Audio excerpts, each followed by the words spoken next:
It's the late night show, Info Spot 411 YouTube channel.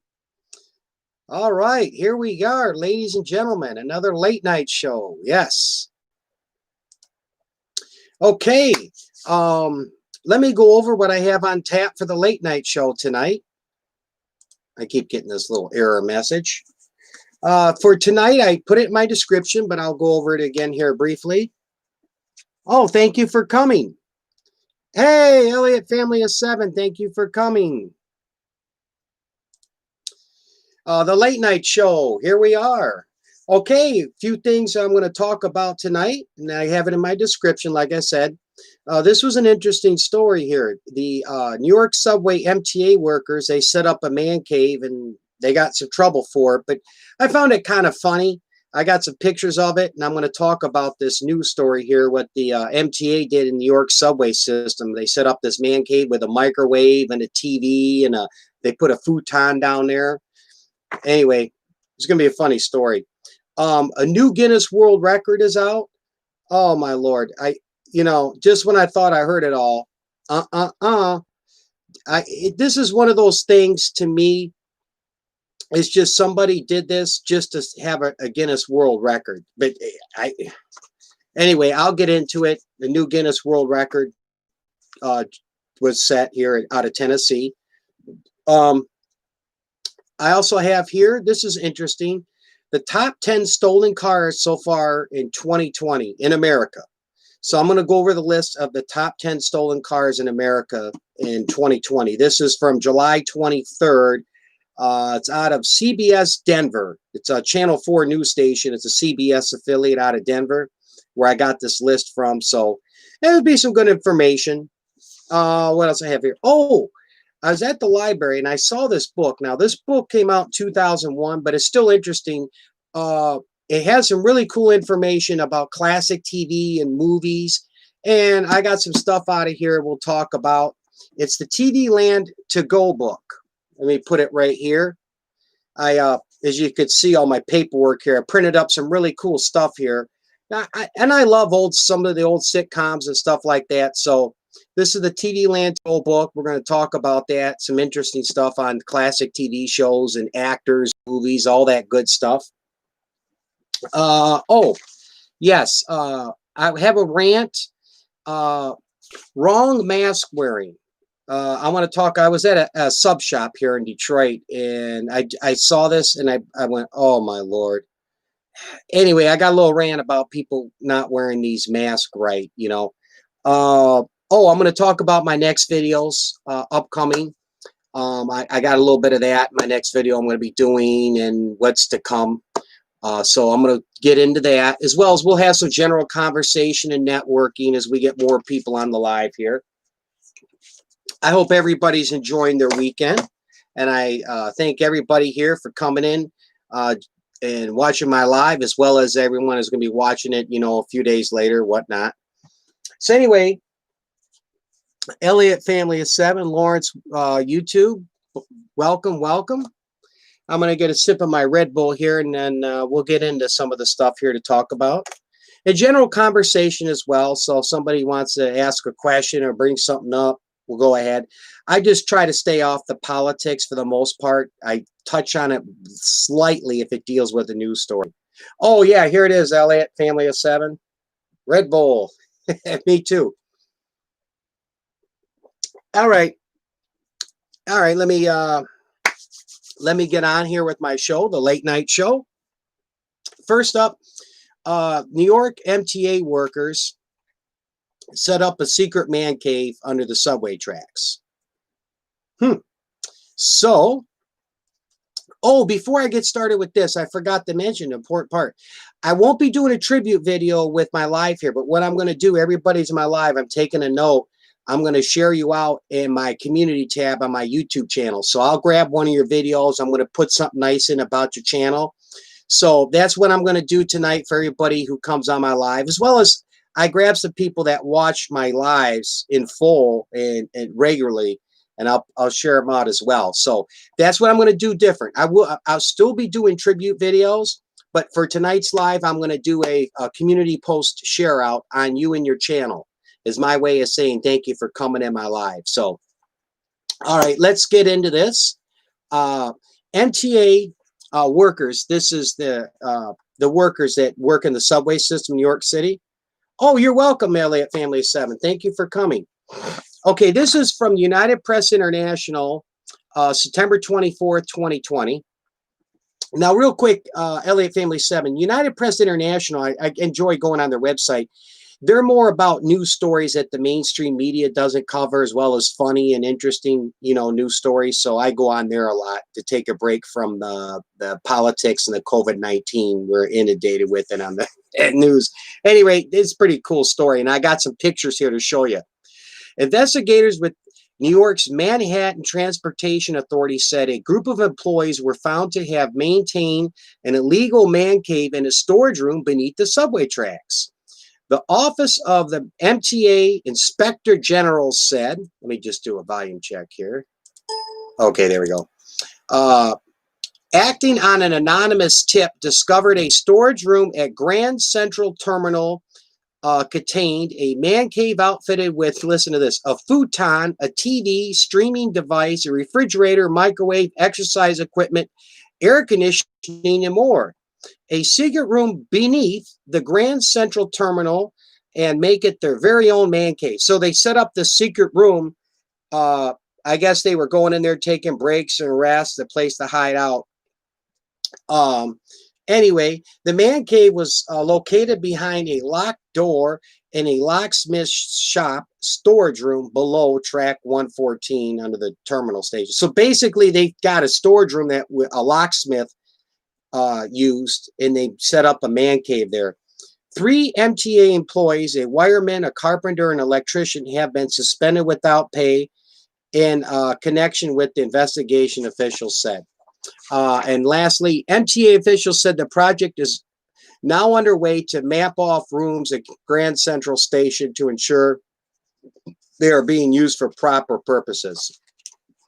And I guess it said in here, too, that what they also had an issue with is that this was this man cave that they set up was some of the funds and the stuff used in it was for other purposes and means. I don't know if that was a refrigerator that they snatched from somewhere else that the MTA had, or the microwave, and what they brought in, what they took. Anyway, let me get you some pictures here, and then I'll talk a little more about this. Now, I don't quite have the photo. I don't know why I'm getting this. Oh, there we go. Oh, maybe it's because when I put the movement here, but right here is, let me grab my pen 1 second so I can point this out to you. This is a refrigerator. Here's the microwave. It might be tough to see. I'll try to bring it in here. This right here is the futon, and this is some like wood table they set up. These are the remote controls. And this was the other picture they showed. They put a big old flat screen TV in here. So I guess that sucks for them. They don't have the man cave set up anymore. But one thing I caught on to with this news story is it said anonymous tip. So that a lot of times could be somebody who didn't get a promotion and they're disgruntled, or somebody did something to somebody and they were really upset and peed off. So they said, aha, I know how I'll get back. I'm going to report this man cave. Or it could have been sometimes a new employee that's been there like 4 or 6 months, was walking around and discovered this and was like, what the hell is this? And what's going on here? So anyway, somebody snitched on this group of MTA workers that set up a secret man cave under the subway. I thought that was kind of interesting. Yeah, most workplaces will have a break room. But I guess in this case, they just set up their own and decided to have it. But it could have been, too, that they had that for, they built it themselves without anybody knowing, where they would also disappear. Be like, hey, where'd Bill Smith go? We need him to do such and such. I don't know. I haven't seen him. All of a sudden he appears about an hour and a half later. He was in watching TV and having a couple of jelly donuts and a coffee in the man cave. That could be. And it made me think of a news story I'll tell you about. Me wet the whistle.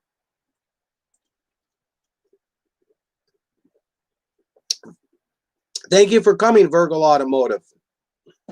Back in, I live in the Detroit, Michigan area. And it made this news story made me remember something that happened. I made the news in Detroit. There was a suburban police department just outside Detroit, Michigan. It was city of Troy, Troy. And they did something similar to this man cave that the MTA workers set up. And when this broke on the news, it was kind of funny. But at any rate, these a group of police officers in the city of Troy, just outside Detroit, they rented out some house in Troy, and it was a group of the police that rented out this house, and it was basically deemed as the party plan, the party house.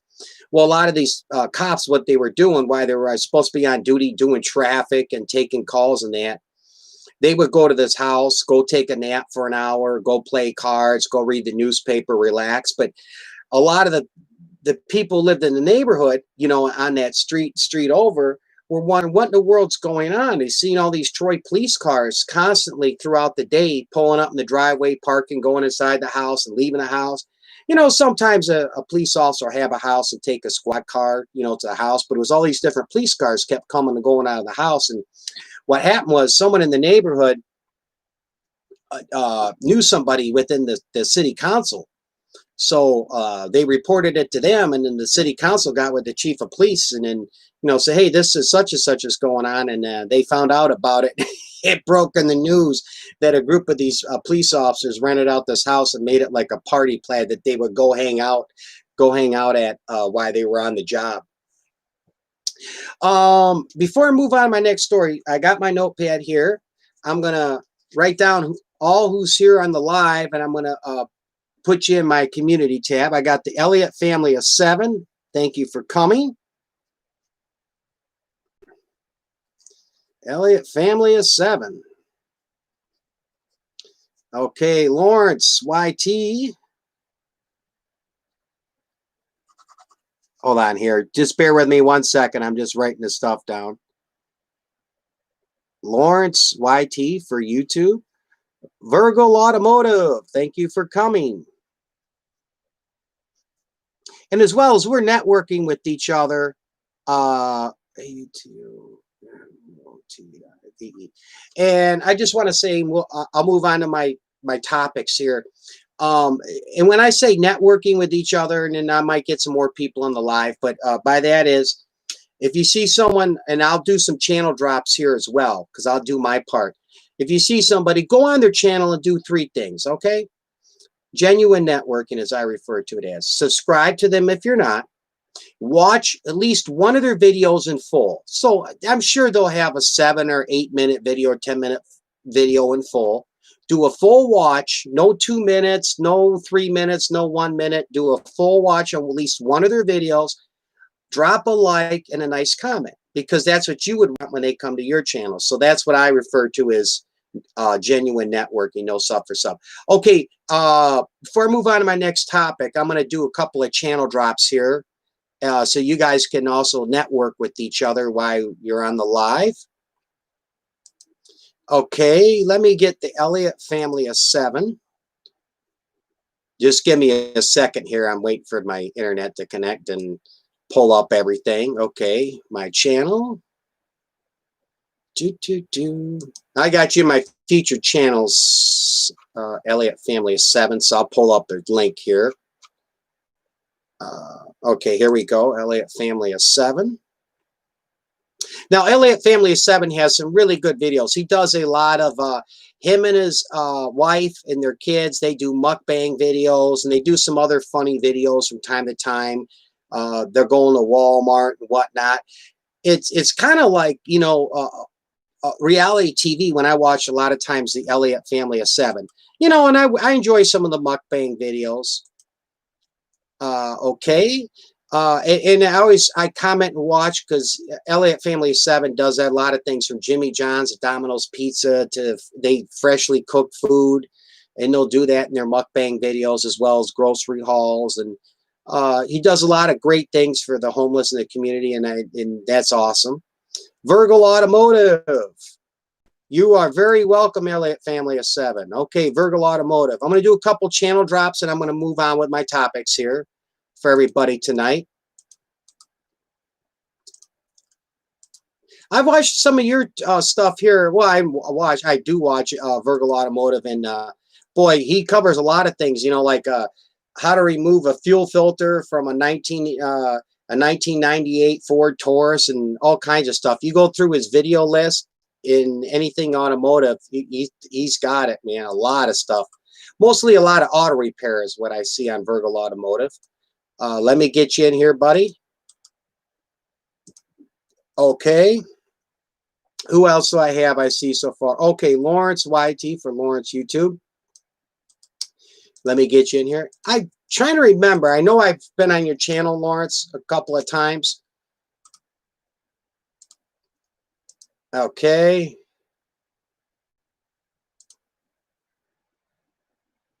Oh, okay. Yeah, Lawrence does gaming, a lot of gameplay videos, animation videos. I got to catch up. It's been a while since I've seen some of your stuff, and I will come over and hit you up. Okay, let me get a channel drop in here, and we'll move on with the topics. And then as we get more people, if they come in on the chat, I'll do a channel drop for them as well. Let me get another sip of Red Bull. Oh, wow, this one, you got to hear this. Don't go anywhere till you hear about this new Guinness World Record. Just when I thought I heard it all.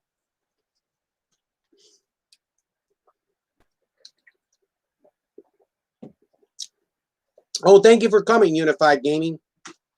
You know what? Let me do one more channel drop for Unified Gaming. He comes on my live broadcast quite often, and I appreciate it. So we can do some networking. Don't go anywhere. I'm going to talk about this new Guinness World Record. You got to hear this. This is pretty funny. Okay. Unified Gaming. Filter. Oh, wait. Oh, here we go. I got you. Bear with me 1 second. I just got to take a couple seconds to get the channel drops here. Boom. Okay, here we go. All right, I got you, Unified Gaming. Okay, any rate, where are we here? Oh, yeah, next topic or news story this is. All right, here it is. I've talked about it. I teased you long enough. New Guinness World Record. Oh, boy. A woman hugs a tree for over 10 hours to break a Guinness World Record. Okay. Well, let me read it to you. This is real news. September 25th, 2020, 11:49 a.m. This came out. A Tennessee woman broke a Guinness World Record by hugging a tree in Chattanooga Park for 10 hours and 5 minutes. Adriana Long is her name, spent 10 hours and 5 minutes with her arms wrapped around a walnut tree in Heritage Park in Chattanooga's neighborhood to break a previous tree hugging record, which stood at 8 hours and 15 minutes. So I guess the previous Guinness World Record was 8 hours and 15 minutes for hugging a tree. She just set a new one here in Tennessee for 10 hours and 5 minutes in Chattanooga Park. Okay. Long's friend, Sarah Melanie, owner of Studio 59 Avenue Salon and Spa, organized the activity for Long's new Guinness World Record. Okay, the attempt was live streamed on the World Record Tree Hug page on Facebook. They actually have a Facebook page, the World Record Tree Hug, for World Record Tree Hugging. Wow. Okay. Long's feet raised money for local charities. So, well, that's good. She raised some money for some local charities. Let me flip this over. Again, I'll bring this in so you can see it. I got a little bit of those lines when I bring this in close. This is the UPI. Now, here's the picture, everybody. Get ready. Oh, welcome, Christina Vlogs. Yeah, I got the picture right here. Okay, I'm going to do a channel drop for you. Thank you so much. And then when I'm doing the night, I won't be doing a tribute video, but everybody that comes on here in my chat, I'm going to do a share you out on my community tab for my YouTube channel. So that's what I'm doing tonight for everybody coming into my live. I appreciate it.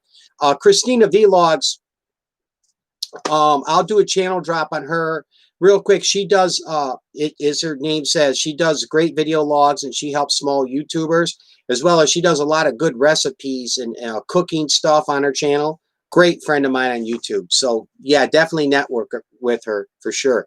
Anyway, let me bring this in.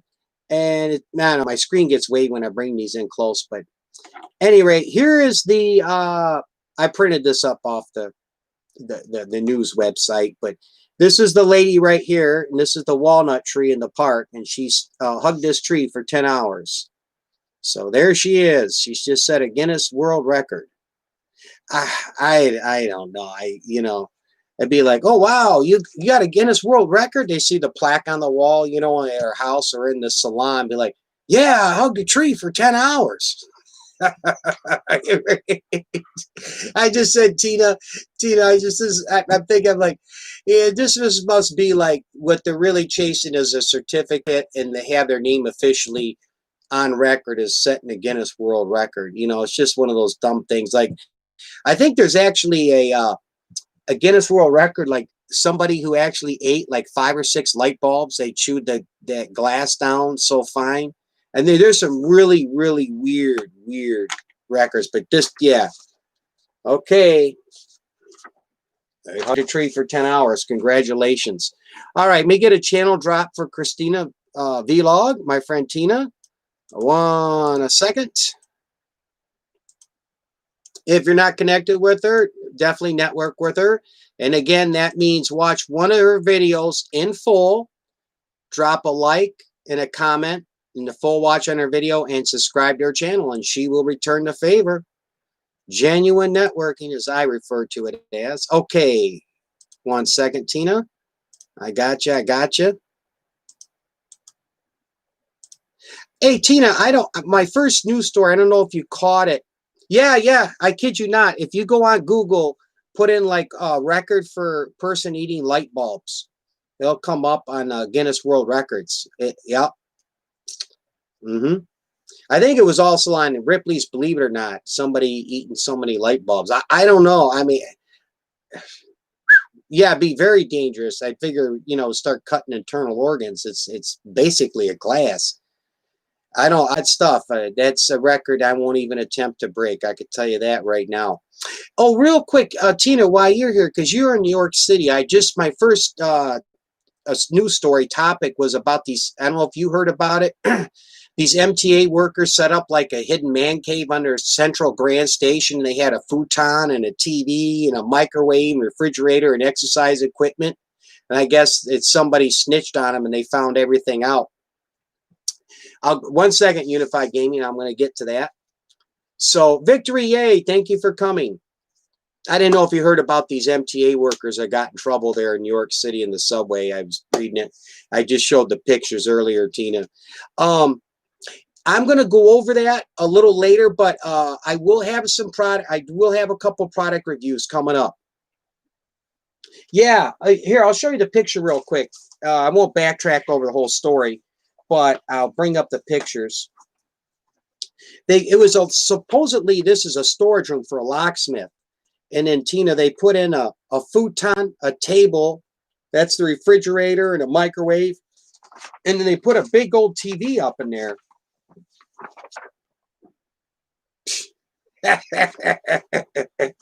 Oh, I thought that was kind of funny.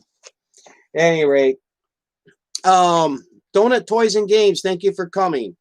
Oh, Obria, my good friend from the Philippines, thank you for coming. I'll do a couple more channel drops. OBRA. STRO. Donut Toys and Games from California. Thank you for coming. I'm just making a note here real quick, everybody, because what I'm going to do here is I won't be doing a tribute video for this live. I will be doing it again, okay?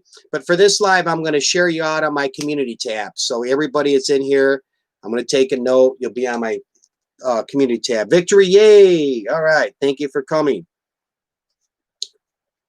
All right, let me get a couple more channel drops, and then I'm going to move on to my next story here. I got the list. The top 10 stolen cars in America so far for 2020. This would be kind of interesting. And probably some will be there.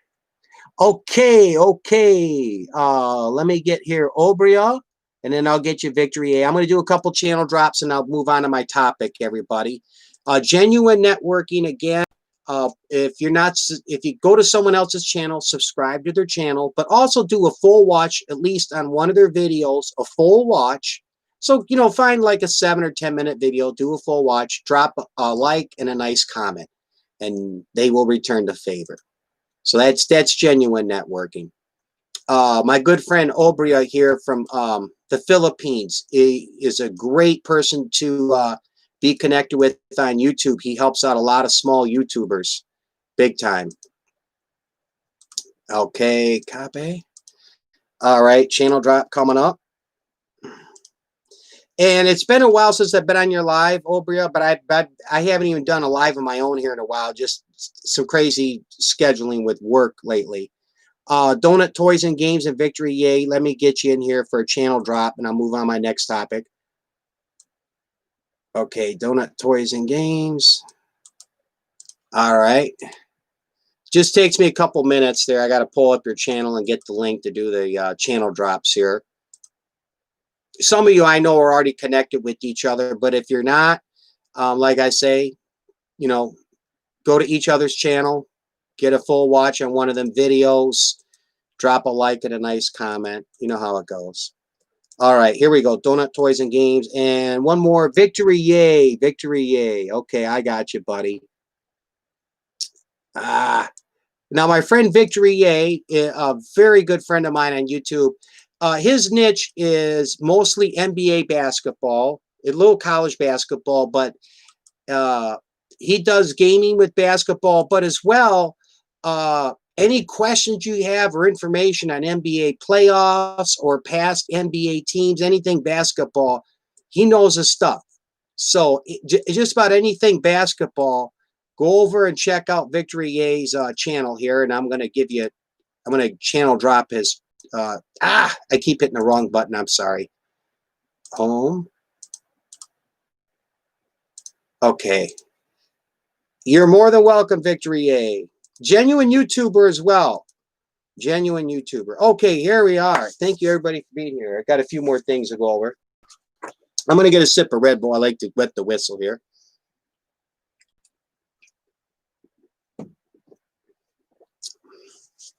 Oh, here we go. I was thinking of some different things this week. It'll be interesting to talk about. And one of my coworkers, we got on the subject of insurance rates and that. And I know my state of Michigan is right up there as far as one of the biggest states with the number of stolen automobiles and how it affects our insurance rates. So when cars get stolen, some people look at it one aspect and say, well, it's not my car, it sucks, but you end up paying for it. Your insurance rates. Yes, you do. So it's something that you should all have an interest in, as far as, stolen cars and auto theft, because it affects us, through our insurance rates. Any rate, here we go. This is out of CBS Denver. It's news station channel 4 from July 2020. And I got the list of the top 10 stolen cars so far this year. Okay, at number 10 is the Subaru Forester. And now this is also important, I found out. It's certain years. Number 10 comes in Subaru Forester, model year 2000 to 2006 is the 10th most stolen vehicle so far this year in America. Number 9, the Subaru Legacy. And this is the 1998 to 2004 model. I guess is number 9, is the 9th most stolen vehicle or car vehicle in America. Coming in at number 8, the Dodge Ram 2001 to 2005. So yeah, that's one that's getting stolen often. Number 7 is most stolen vehicle in America, the Ford F-150 2011 through 2014 and 2018 to 2019 model year of the Ford F-150 pickup truck.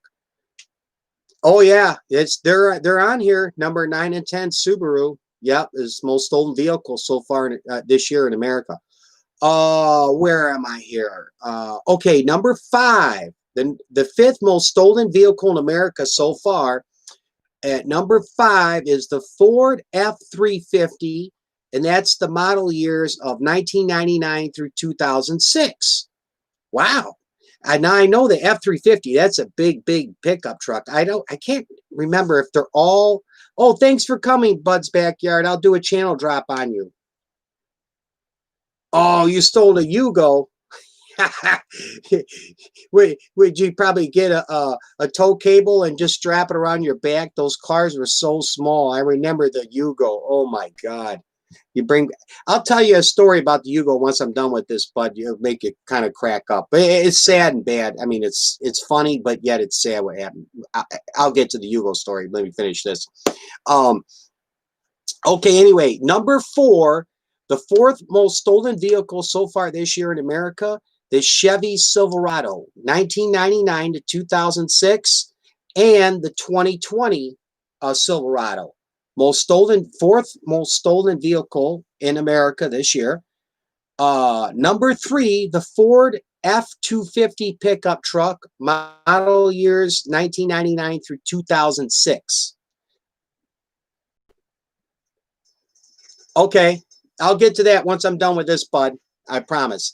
Number 2 most stolen vehicle. Now I knew number 1 and 2 because I've heard this several times. Okay, yep. And then I'm going to get into why sometimes it's not always the new vehicles that are the most stolen. It's sometimes older ones, and I'll get into what it says here. All right, number 2, the Honda Accord. Now I've heard that this Honda Accord, it's been several years. That's one of the most stolen vehicles in America. Thank you for coming, Raul. Thank you so much. Honda Accord 1992 through 1997 is the 2nd most stolen vehicle in America so far this year. And number 1, the Honda Civic. The Honda Civic, 1995 through 2000 model year. Honda Civic is the most stolen vehicle in America. Now you ask, what? A Honda? They're not. Why wouldn't Mercedes or Cadillac be way up on that list as far as most stolen? Well, here we go. I'll read you what it's got in the article and from the news story. Oh, okay, the best models, yeah, but it's also here too. Maybe read this real quick. The Civic and older Hondas in general are usually found at the top of the list because they're good gas mileage and relative ease to break into. Anti-auto theft technology was minimal 25 years ago, and old generic Honda keys or even screwdrivers can be used to start the ignition. Now, it wasn't in here. I printed this up. I cut and pasted it from the news channel website and put it all on here, and it had they had like a 5-minute segment from this CBS news station out of Denver. But this is from Channel 4 News, CBS affiliate in Denver, Colorado, July 23rd, 2020. The 10 most stolen cars, or I should say vehicles, so far this year. Well, another thing that I was told by somebody with the stolen vehicles is that a lot of times why the older ones, because a lot of people have it and there's a demand for them parts, compared to the 19s and the 20s. Like it's a hot thing going on right now with, for example, those catalytic, I'm saying it correctly, catalytic converters, because it has platinum in it. And when those go out, a lot of people have got these Honda Accords. So these shops, when they can get people to go out and steal these catalytic converters with these cars, there's a lot of profit in it. And it's more attractive type of crime because it's more of a slap on the wrist, stealing these cars, and it's so easy to get away with because a lot of these cars are not stolen for people to have and drive around. They just steal the car to gut it of these parts and make money on them. So and go park it and get rid of them. But yeah, these are the 10 most stolen vehicles so far in America. And those are some reasons. Let me get to the chat here, and I'll do a couple more channel drops. How come there? Oh, you know, that's something I think with my webcam, it does that. When I put something, you know, up like this, I don't know, it's my webcam doing that. So that's what happens sometimes, but I try to hold it up. I got a new Logitech webcam because I was having issues with my integrated webcam on my laptop. My laptop's a 2010 Dell. Oh, well. I still don't know how to get where I am. Well, I hope you don't steal a car. That puts up our insurance rates, and I believe in good character, bud. Oh, anyway, the Yugo story. I have a funny, well, it's sad and funny in a way, but with the Yugo. Now, you can Google this if you're kind of young and you don't remember. Yugo was a car that came out in the 1980s, I believe, late 70s, 80s. And it was only like, I think like $1,000 to $1,500 for a brand new Yugo. And it was a car with four wheels. The Yugo was about the size of like the Ford Fiesta, that little Chevy Spark. Very, very small car, but it was like dirt cheap to buy. And that was one of its selling points. Hey, $1,200, get a brand new Yugo out the door. In Michigan, we have a Mackinac Bridge that connects the Lower Peninsula to the Upper Peninsula. It's like a mile-long bridge, and it's most of the, I think just about all the bridge are grates. And at any rate, this is a true story. Some guy was going across Mackinac Bridge, and it was very windy and very gusty. And he was in his Yugo, and the Yugo got blown off the bridge, and he died. But, I mean, most of this bridge, you're way, way up there. It's about a good mile or so out of the water, so the big boats can go through. So anyway, yeah, it was a Yugo blown off the Mackinac Bridge. True story. But this car, like I say, was like the Chevy Spark or the Ford Fiesta. Very, very small car. They had some problems with that Yugo, though. One of the drawbacks I do remember was when people bought them, if, let's say, somebody dented your bumper, you parked in a parking lot and smashed in your bumper, the car was cheap, but the parts were real expensive. It all had to be exported out of Yugoslavia. One of the things I believe that ended the Yugo car was, it was around 91, 92. The former Yugoslavia had a civil war. So that put a halt on it. It was one of the main reasons. But yeah, the old Yugo car, yep. Anyway, here, before I move on, my next topic will be this TV Land to Go book. Some really cool stuff about classic TV shows and some actors and stuff. Cool stuff to talk about. Let me do a couple channel drops and get some notes here too. Who's all here? Bud's Backyard, I got you. Let me put in Bud's Backyard. Buds does a lot of different videos, and a very good YouTube friend of mine. If you're looking for somebody that'll actually be a genuine YouTuber and come over and watch your stuff from time to time and actually drop a like and a comment on it, Bud's Backyard will do that. Okay, I'm getting you, Buds. I'm going to get your channel drop here. Good person to network with. And I believe, Bud, you are in the state of Texas. You are in the state of Texas, if I'm not mistaken. Paste this. Okay. Oh, because it's getting late. No problem. Thanks for coming, Unified Gaming. Let me just take a couple notes here, because what I'm going to do tonight, I'm not doing a tribute video for this live, but I'm gonna put you in my community tab. I have a community tab, so I'll help give you guys some exposure, and I'm going to do that. Yeah, and I will be doing tribute videos again. You know, but this live, what I'm doing for everyone that comes in, I'm going to share you out my community tab. Christina Vlogs, I got you on the list. Bud's Backyard. Bud's Backyard. Okay. Obria, I got you. I'll move. Oh, Raw. I forgot here.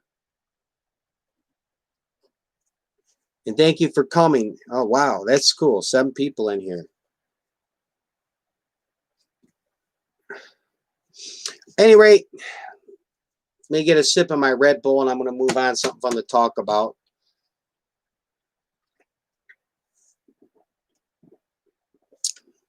Let me check the chat here.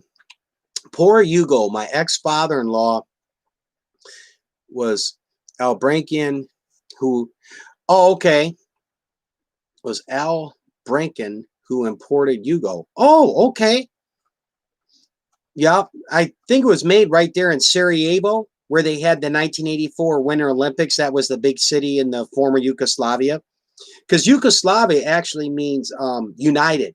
There was a guy, Tito or Tato was his name. His last name was after the Second World War, if I'm not mistaken, or First World War.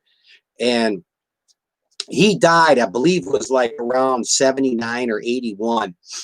And it was, he helped keep a lot of those countries together, or the provinces at that time. I believe they called them the Bosnia, Serbia, Slovenia, or if I'm saying, I might be saying it wrong, Croatia.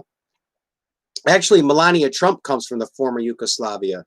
Yep. She came over on a special visa. She was a model. A little fun fact for you. Can you do me a favor, Info Spot? How do you drop a channel so fast? I love it. How do you drop a channel so fast? I love it.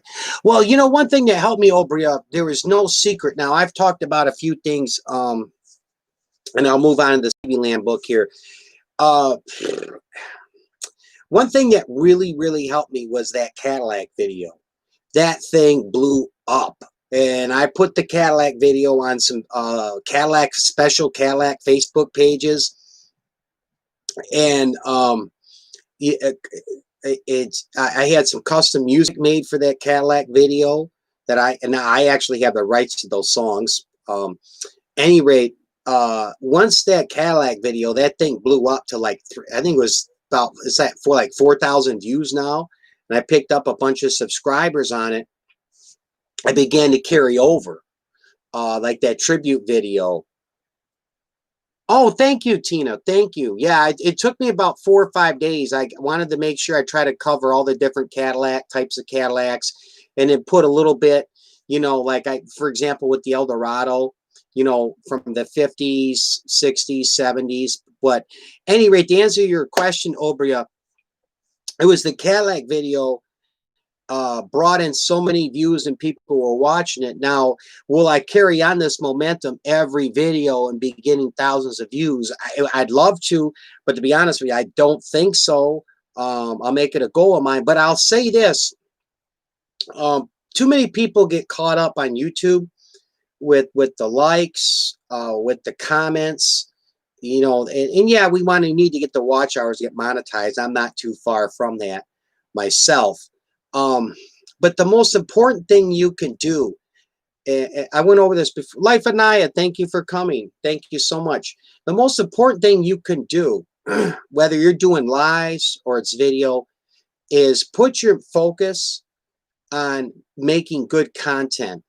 Oh, thank you so much, Victory 8. And good content is, let me say I say this right. It's interesting content, okay? What is interesting content? Interesting content is stuff that people watch and they like, and you bring them in. You know, I'll use as an example. Somebody can do a video, let's say, on homemade spaghetti, okay? Let's say they might get 52 views on it in a week, all right? And they might have 8 likes, and it's like, oh, that didn't do well. But Joe Schmo over here, he did a homemade spaghetti video, and he's got 2,500 views on it in 1 week. Now, granted, he might be a person who's more networked through YouTube, so that plays a small factor, all other little factors. But overall, the biggest factor I'm going to tell you is going to be that content. He's going to have an interesting video.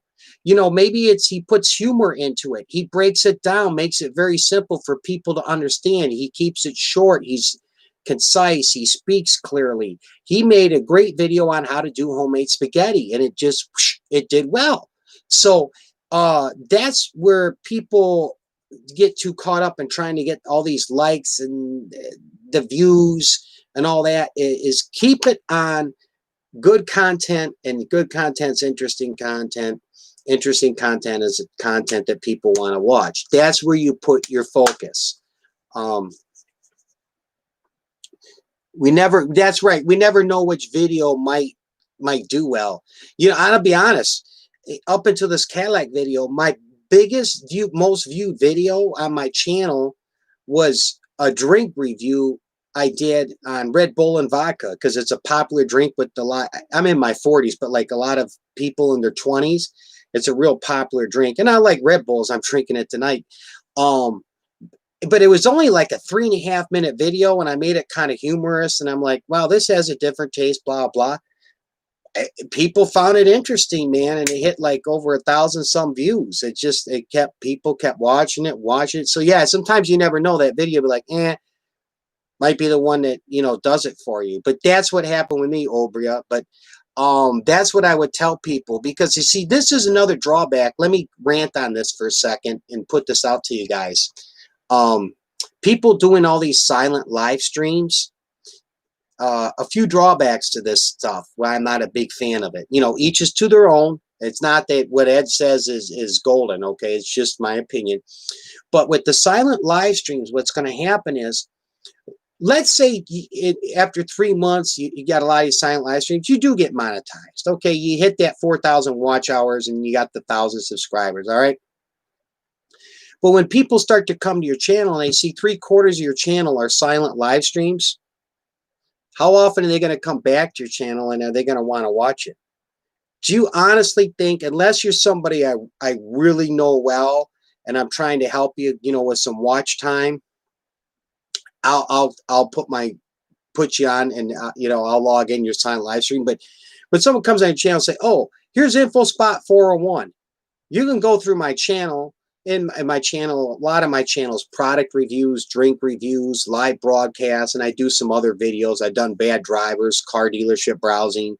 Okay, if I have my channel filled up with the silent live stream garbage, I'm really going to lose interest fast. So that's the one thing that I would warn. You don't want your channel filled up with it. Now, a word to the wise, if you have to do it to gain watch hours, go ahead and do that, you know, to get monetized.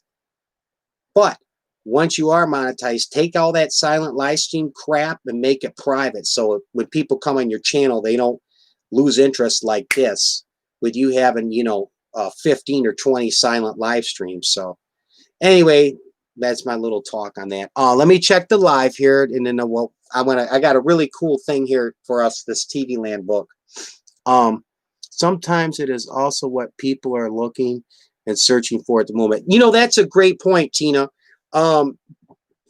Let's say, for example, Tina, she does live broadcast, and someone is on, and she does late at night too, like me, and somebody's up, let's say it's 1:50 in the morning, so they're going through, and they want to look to try to build their channel up a little bit and network with people. You know, they see Tina's live broadcast, and they start watching it for 5 minutes, boy, they'll be like, you know what? I need to come over here to Christina Vlog's channel more often and get that. Another example, Victory EA. Anybody who's likes basketball, NBA basketball, college basketball, he plays the games, but it's not just gameplay, okay? He talks basketball. He answers questions. He talks about the playoffs. He talks about Hall of Fame players in the NBA. He talks about some of the championships and stuff like that. So anybody, they like basketball, that's another thing. They'll search out, you know, as they do, is say, oh, wow, this is cool. Gameplay, NBA, talking NBA basketball, Victory 8. They'll get on there. Obria, great live broadcast, does a lot to help out small YouTubers. He's helped me out tremendously. A good friend of mine in the Philippines, but he's also arts. He does a lot of videos, oil paintings, watercolor paintings, arts, and vlogs. So yeah, somebody searches that out. Let me get back here before I move on. I just want to check the chat, let you know I'm not ignoring you guys. You know what? I haven't even typed anything in here yet, and that's not right.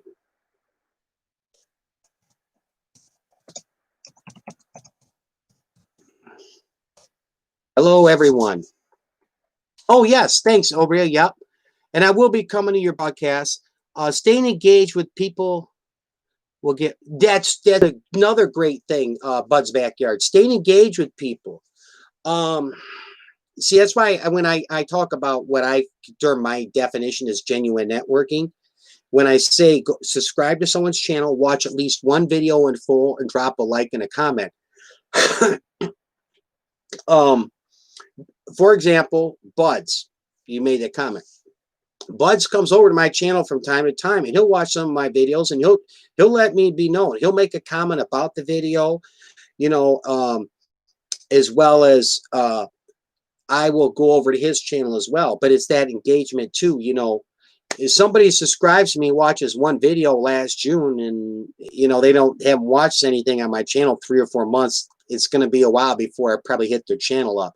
But yeah, staying engaged and spending some time on YouTube with other channels too. That networking, yep.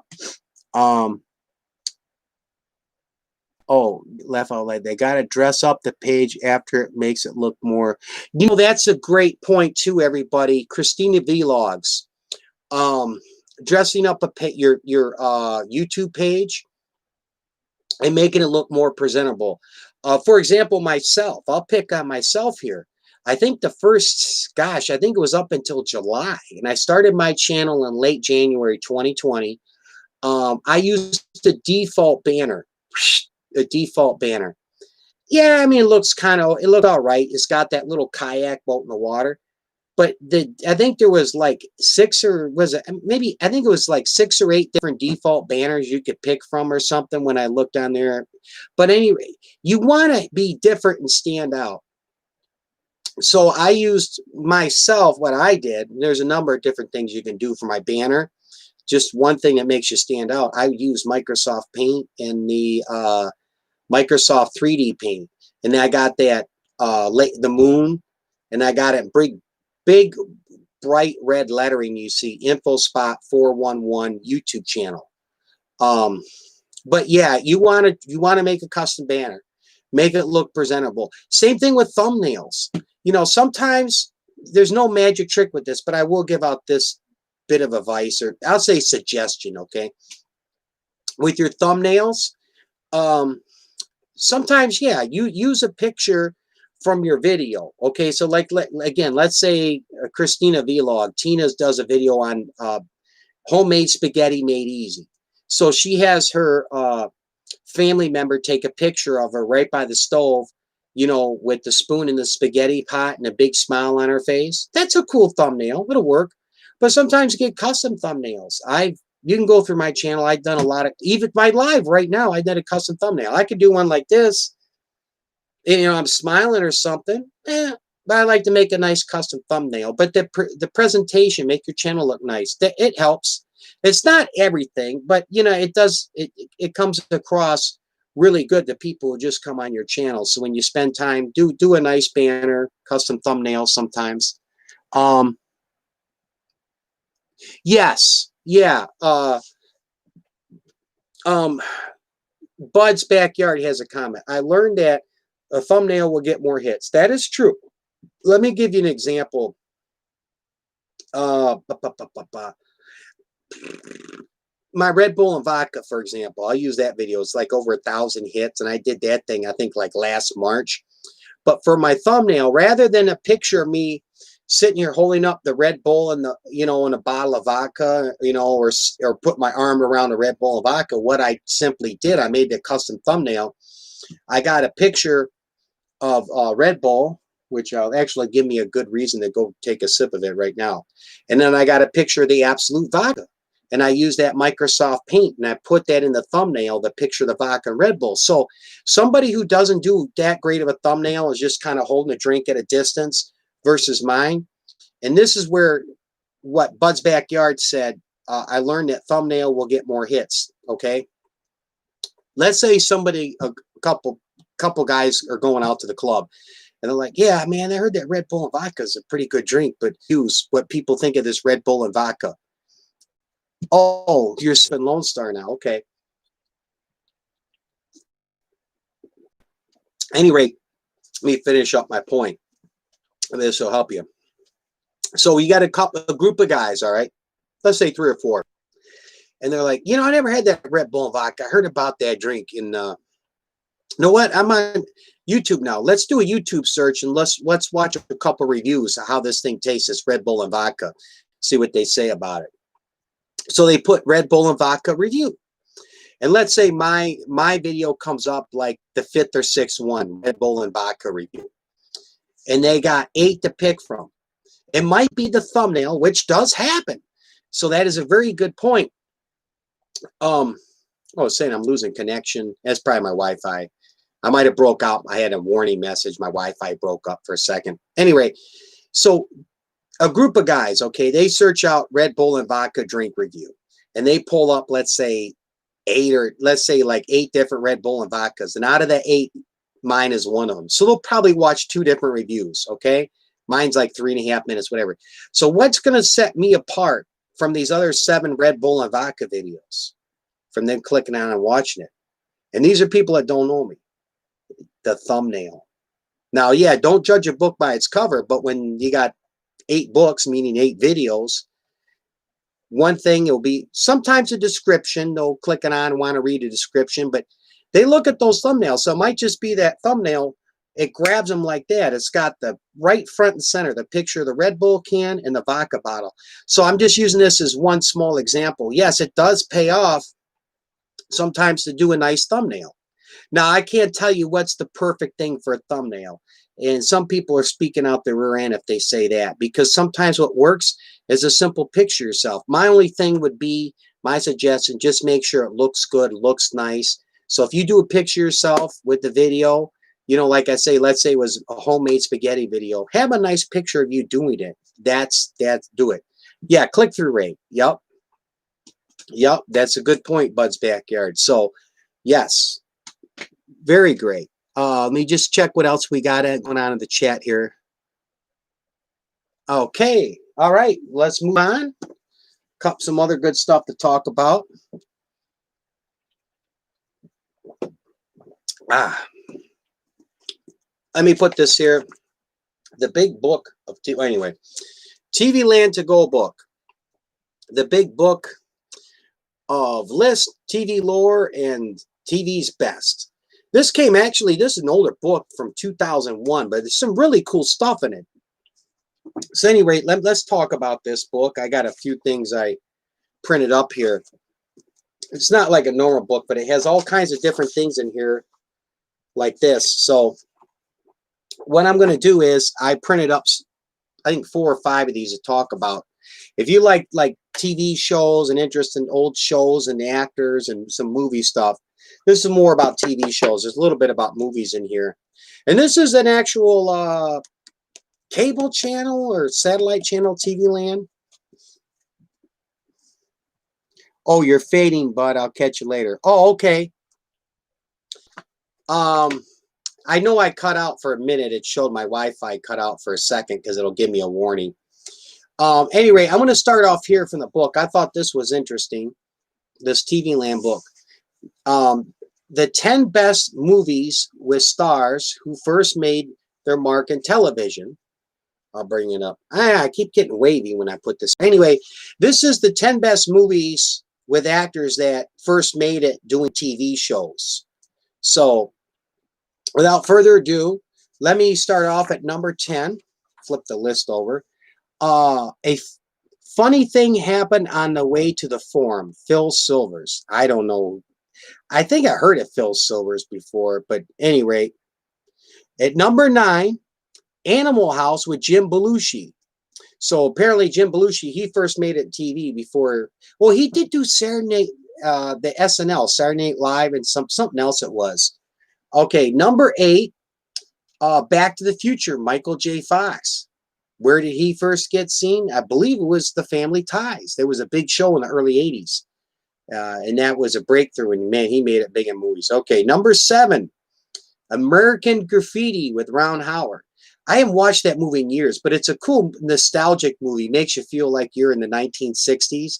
Ron Howard's the guy in the oh, okay, Victory, yay. All right, TV Land, yeah, cable channel. All right, cool. Ron Howard was in Happy Days. He didn't play the Fonz. That was the other guy I'm thinking of. But any rate, American Graffiti. Okay, number 6. Oh, this is an iconic movie. Groundhog Day with Bill Murray. And it says here, no, Caddyshack could be argued too at number 6. Yeah, Happy Days. Yep. Okay, at number 5, let me flip my sheet over. The 10 best movies with stars who first made their mark in television. Number 5 is Dirty Harry, Clint Eastwood. It says here, Clint was TV's Rowdy Yates from 7 top rated for 7 years. So I guess it was some show, Rowdy Yates. I know Clint Eastwood kind of first made his mark too in movies doing the westerns before he got into the Dirty Harry and the other stuff. So, all right, number 4, Ordinary People, Mary Taylor Moore. Huh, interesting. Number 3, Spinal Tap, Michael Keaton. Spinal Tap. You know, I wonder if that was that movie about that rock and roll band, or this was a different one. I know Michael Keaton well, and a couple of his movies I really, really like. Gun Ho was a great one he was in. Mr. Mom. He had some big movies back in the 80s and into the 90s, Michael Keaton. Okay, moving on. Number 2, I'm sure you heard of this. Pulp Fiction with John Travolta. Yeah, first made it in TV. I don't know if it was his very first show, but I know one of his big shows when he was real younger was Welcome Back, Kotter. It had a really cool theme song to the show. Before he hit it really big with Grease and a number of his other movies John Travolta did. And any rate, here we are, number 1, Forrest Gump with Tom Hanks.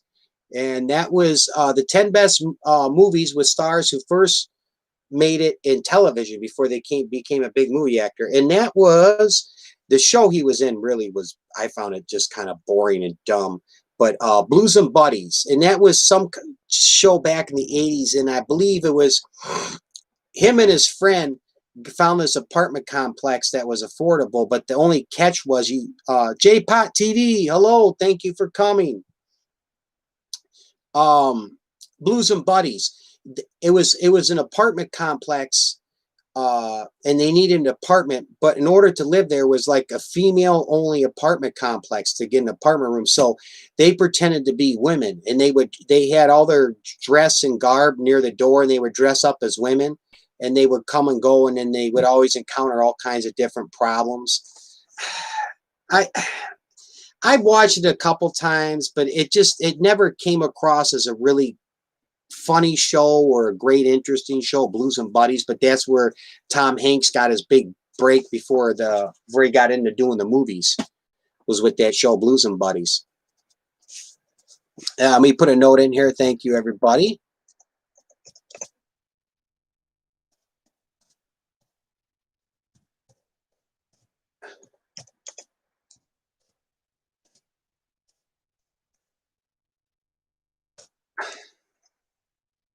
Okay, that's a great question before I move on to the next part. Do I like Three's Company?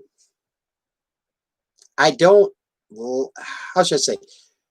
It's nothing that grabs me as something that's one of those shows I really, really like, Victory 8, but it's nothing that I hate or I think was bad. I find it kind of in the middle of the road, Three's Company, because there's some things to Three's Company I found really funny, and then there's some stuff about Three's Company it just bored me to death. And let me get more specific. That one neighbor I found funny, Larry. He was like the swinging bachelor, and he had women coming and going, and he was always getting Jack Tripper was the guy's name in the show. I believe played by, was it John Ritter, if I'm not mistaken. And I found that character, he was a supporting character in the show, was good. And in that one landlord, they had 2 of them, was really corny, but he came, man, some episodes he was in was that Mr. Roper I'm thinking of, that was really funny. What I didn't care for the Three's Company show was a lot of the episodes were very similar in the plot. It was always like Jack was having a date come over, and all of a sudden Janet had a date coming over, and the 2 dates met up in the stairwell and be like, what's going on here? And Jack was going to get his date and leave before you know, she found out, but there was always trouble with the dates, and it had that same kind of, a lot of the episodes, the similar plot to it. And then I found that Janet character very, very boring. The first Chrissy I thought was funny, but then the other lady they brought in as Chrissy, I thought was just terrible. So there's some things I like about Three's Company, Victory A, and there's some things I don't like about Three's Company. Alrighty, next up here, this was interesting. Let me just get my sheets here. They're kind of stuck together. Oh, Don Knotts. Okay. Yep. Don Knotts came in. Yep. And Mr. Roper. Yeah. Okay. Next up, the 10 best TV shows based on movies. All right, here we go. Okay, let me go. I like to start down, like number 10 and going down. Number 10, the 10 best TV shows based on movies. So these are shows based off a movie. At number 10 is Alien Nation. I vaguely remember that. I'm trying to think if Alien Nation was that show that came on. They used to have Fox Sundays with 21 Jump Street, and then in Living Color. Then they had this other show where these aliens were mixed with regular people. And it was the main two characters were these cops, I think in Los Angeles. And one was an alien and the other one was a regular human. And I can't remember if that was Alien Nation or that was a different one. Anyway, number 9, Dr. Kildare. The original 1937 film, later become a TV show. Never heard of that. That must be way back in the day. Oh, number 8, Zorro. Zorro, 10 best TV shows based on movies. I do know they did that Zorro movie I watched, and it was like, okay. I think was that in the late 90s, maybe it was 80s or 90s. Antonio Banderas was in it. I think it was like a remake Zorro movie with Antonio Banderas. I watched that once before. It was on HBO or Showtime. At any rate, yeah, it's a TV show based off a movie. They got it in the top 10. Number 7, Lassie. And the movie came from a book, and the TV show came from the movie Lassie. I don't know. I never watched it. So, 6, Fame. Fame. Okay. Number 5, The Courtship of Eddie's Father. Wow. Some of this is really old. Number 4, Buffy the Vampire Slayer. I never knew they did a TV show, Buffy the Vampire Slayer. I know I've heard of the movie before.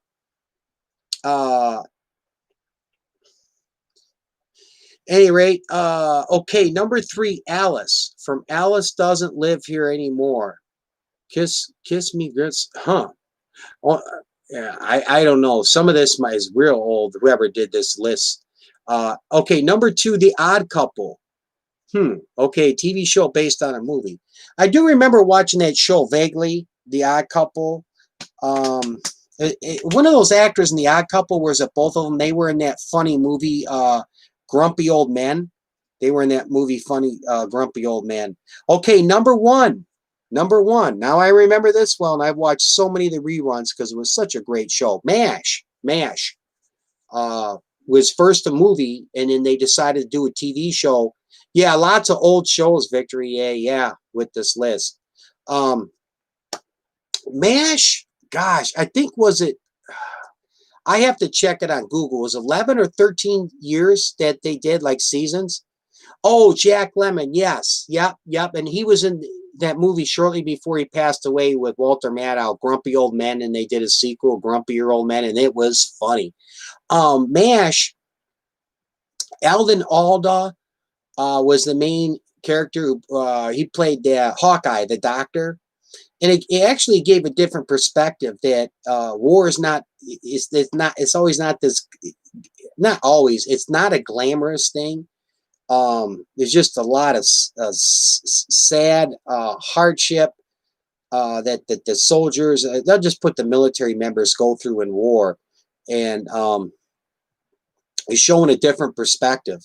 MASH was a a mobile hospital unit, as you know, probably in the show, and then they showed what it was like, the people coming in the front lines, and but it had a lot of comedy and humor to it. Boy, it's still just such a great sitcom. But number one TV show based on a movie is MASH. I think they still hold the record, number 2 or 3 now. It dropped. It used to be number 1 for the most watched TV sitcom show. Was the final episode to MASH.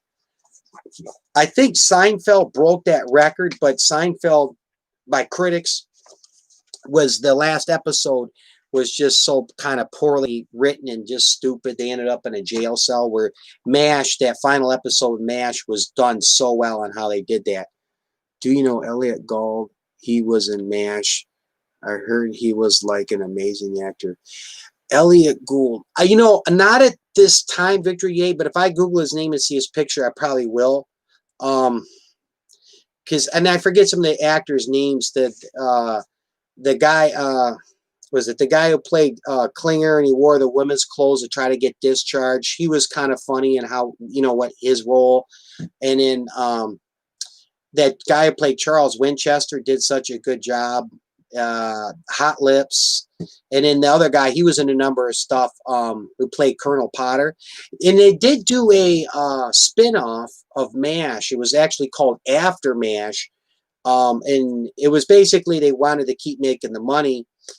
The people that weren't that big, like Eldon Alda, and then with Colonel Potter, Klinger, and then the guy who played Father Mulcahy, and there was somebody else in it. And basically it takes place, they're back in the United States now, and they're working at a VA hospital and have different problems.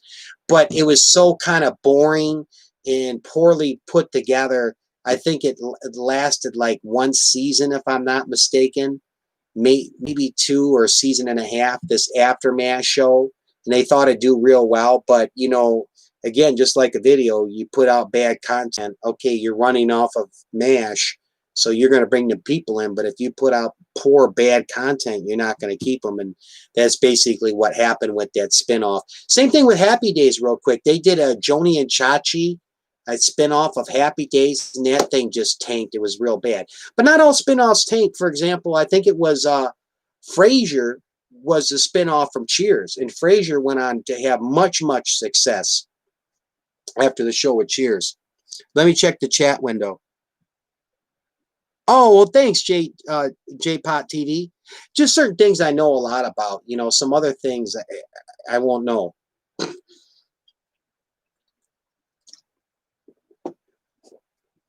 Okay, I got a few more things out of his book. It's interesting here. I'll go over everybody. The 8 best movies based on TV shows. Now, this is the 8 best movies based off of TV shows. Just kind of flipped from what I was reading earlier. And here we go. I'll have to figure out what's going on. My laptop, it does aligns when I put this. Let me see if it does it from a distance. Oh, okay. Well, no, it's still kind of doing it. Huh. All right. Anyway, let me move on here. I don't want to bore you.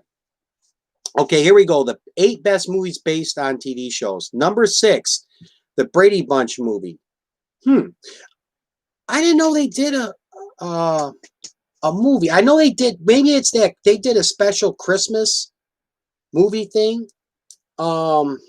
Oh, no, that's right. They did do a Brady Bunch movie. I think it was back around the mid-90s. And they took a lot of the different funny scenes from the Brady Bunch show, like the one daughter who got the football came through the door wall, was left open and hit her nose, and her nose puffed up. They took certain scenes. Yeah, they made it kind of a comedy movie. That's right. Then they also did a TV one, too, where they had a Christmas reunion movie they did back in the late 80s, Brady Bunch. Okay, number 5, 8 best movies based off TV shows. The Fugitive with Harrison Ford. That is a great movie, man. That's something that, somebody can watch that movie Fugitive 10 years from now and still enjoy it. 20 years from now. Okay, number 4, Star Trek movies. And it just says here, pick one. Okay, I'm going with the Star Trek Wrath of Khan. But, yeah, Star Trek, the original Star Trek, The same cast that did the original show in the like late 60s into the 70s. I think it started around 1980, 81. They did a string of 5 movies basically based off the show, and it had much success. Okay, number 3, The Addams Family. Oh, that's cool. I actually have an Addams Family poster hung up over here from the movie. I really enjoyed the Addams Family movie. I think it was 92, 91 it came out. And they did a sequel, Addams Family Values. And it was but the first Addams Family movie was so cool. It kept true to the TV show, and the movie was good, The Addams Family.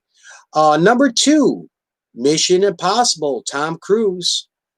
Yeah, it was based off a TV show, and the movie did well. And number 1, oh wow, I watched this when I was a kid too.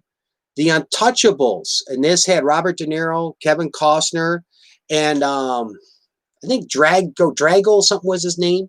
But the guy who played Frank Nitti in the movie The Untouchables, years later, he was one of the main characters in the movie Titanic. He played Kate Winslet had that guy she was engaged to that didn't treat her real well because he was really wealthy, and he was just a total arrogance. But that, I think his name was Billy Drago. But that character in that movie Titanic, he played Frank Nitti in the movie The Untouchables. The only thing that was phony, Elliot Ness never threw Frank Nitti off a roof. Frank Nitti ended up killing himself. I think it was like 5 or 6 years later after Al Capone got convicted. But yeah, if you've never seen the movie, it came out in the late 80s, The Untouchables. Oh my God, what a great movie. It was Kevin Costner was real young then. Robert De Niro did such a great job playing the role of the big gangster Al Capone, and the other actors in the movie. Sean Connery. Sean Connery was in that movie, The Untouchables. He played an old beat cop, a Chicago beat cop, and he teamed up with Kevin Costner, who was Elliot Ness, and he was part of that Untouchables team that went after Al Capone. So if you've never seen the movie The Untouchables, definitely go out and watch it. A great one. So this is the 8 best movies based on TV shows. I think I got a couple more here. Or is it just one more? One more. Okay. All right. The 12 worst movies based on TV shows. All right. The 12 worst movies based on TV shows. This was an interesting list. This book is mostly like different lists. And then part of this book is, Untouchables, great show, Victory 8. And then the other part of this book is all about classic television and different actors that they talk about here. This is the TV Land to Go book. You could probably get this thing on Amazon dirt cheap. This came out in 2001. It's sort of outdated, but if you love TV shows, this is just a cool book to have. And I'm sure you can get it on Amazon, pretty cheap. I got this in the library, TV Land to Go. Okay, last up, 12 worst movies based on. So these are the 12 worst movies based off a TV show. Leave It to Beaver. Now, not the TV show, the movie. I do vaguely remember they did a Leave It to Beaver movie, but I can't remember if I even ever watched it. Number 11, My Favorite Martin. Okay. Christopher Lloyd was in it. Okay, I don't remember that movie or the show. Number 10, Flipper. I do remember the TV show Flipper about the...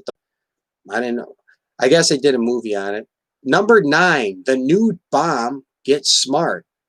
I never even heard of a TV show or movie called that, but we'll get to some here that you're going to know, and believe me, I know. Okay, number 8, worst movie based on a TV show. I was kind of surprised on this. The Wild Wild West. That, I believe, was, if I'm not mistaken, The Wild Wild West was that movie Jamie Foxx was in. It was kind of a comedy, funny movie. I remember watching that vaguely way back when. But I guess the movie was really bad. The Beverly Hillbillies. Jim Varney, the second leading role after... Oh, okay, so that one guy who played Ernest Goes to Camp was in this movie, The Beverly Hillbillies. The show was funny. I never seen the movie, so okay. Number 6 movie, worst movie based off a TV show, Lost in Space. I heard of the TV show, but I never watched it, either one, the TV show or the movie. Number 5, Sergeant Balco.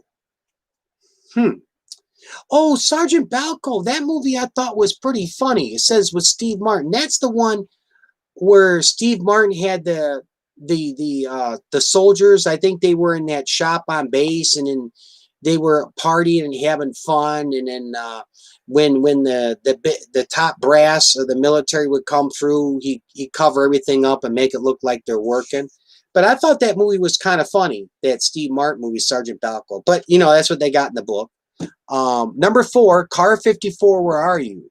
Wow, I do remember the TV show vaguely because they done like the reruns on it late at night, but I don't remember. They guess the movie tanked. Number 4, The Avengers.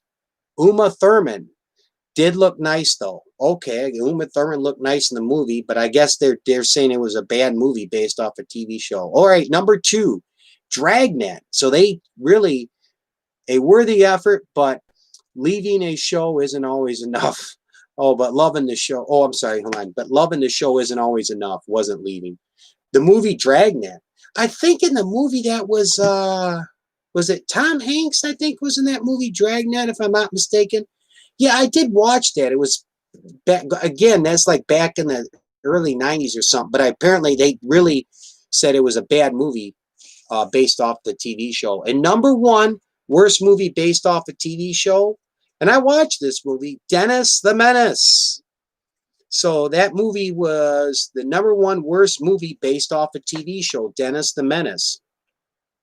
The movie was kind of, I remember it vaguely, but any rate, one more time, and I'll move on here. If you're interested in, I just read some of the stuff out of the book. This is the book again, the TV Land to Go, the big book of TV list, TV lore, and TV's best. It's an older book. You can just look it right up on Amazon. I'm sure you can get this thing for $5 or less if this is something that you might be interested in. All kinds of great information on, you know, classic TV shows and actors, and a little bit on the movies. The author, Tim Hill. Yeah, I guess he's from the TV Land network who wrote this book. Okay. Let me get a sip of my beverage here, and I got a couple more things to talk about.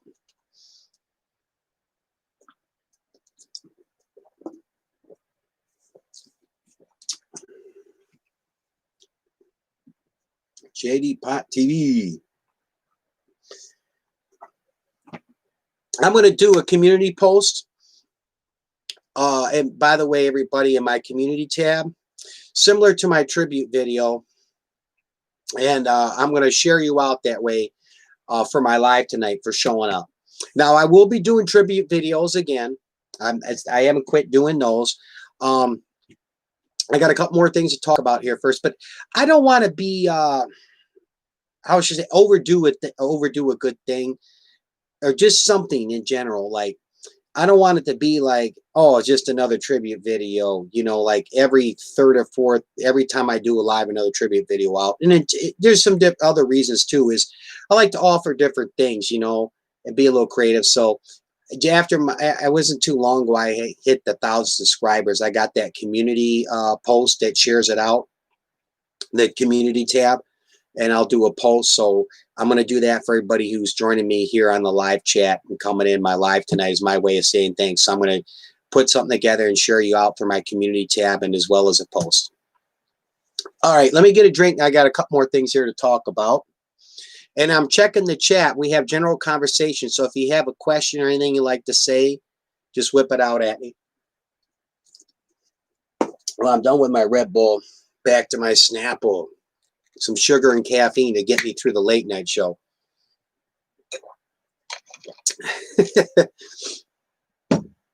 Okay. All right. Oh, I got a rant. That's what I have up here. Wearing wrong mask wearing rant. Wrong mask wearing rant. Now, what my rant is here on wearing the mask. This is what happened to me earlier this week. I went to a sub shop in Oh, no problem, Life and I. Thank you for coming back too, and thank you everybody for being here. Earlier this week, I went to this sub shop. It's like a Subway. Blimpies. Now it's in Detroit, so I don't know if Blimpies might be in your state or your area. But anyway, they make like fresh, hot submarines, and they got chips and soups. And it's not bad. So I go in there, and they had like these custom masks because they had their logo right on the side. The cheek of the mask that said Blimpies. Oh, today has been trying. Okay. Well, I'm glad that you're here, and I hope tomorrow's a better day for you. I truly do. It's been kind of crazy with my work schedule this week, and doing some different hours. That's why I haven't done too much. I think my last video was that I did the casino game review finally. I was going to do the live broadcast and do my casino game, and I was having problems streaming it, so I said I'll do a video on it. I finally got around to that. So anyway, back to my story.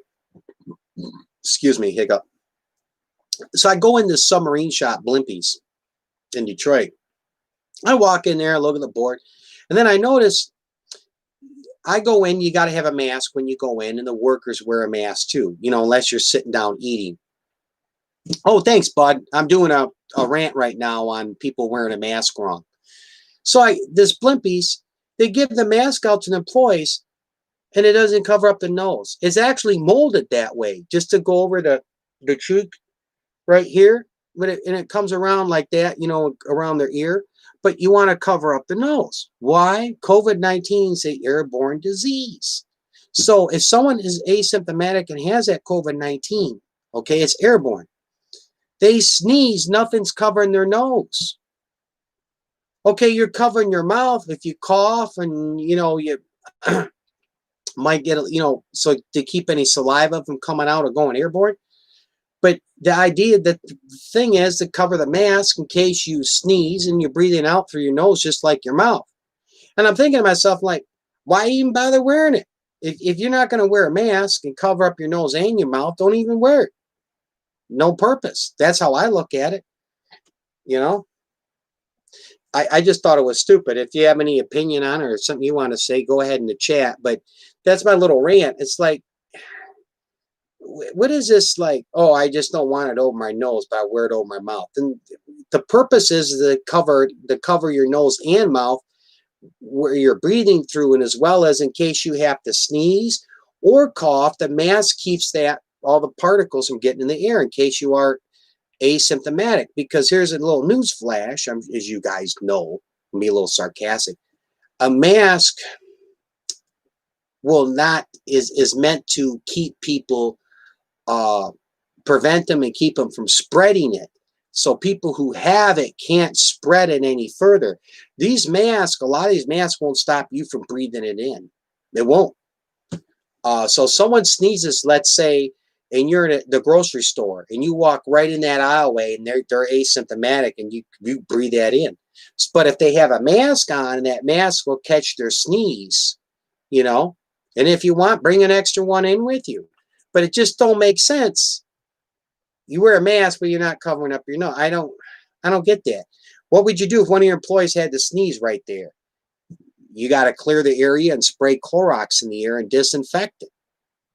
You don't know. A lot of times you won't know if you're asymptomatic. But that was my rant. It's like, just don't even wear the freaking things if you can't cover the nose. Anyway, let me see this in the chat. At my school, the teachers take off their mask, and sometimes the students, and they don't social distance. 13 students in my class have had. Wow.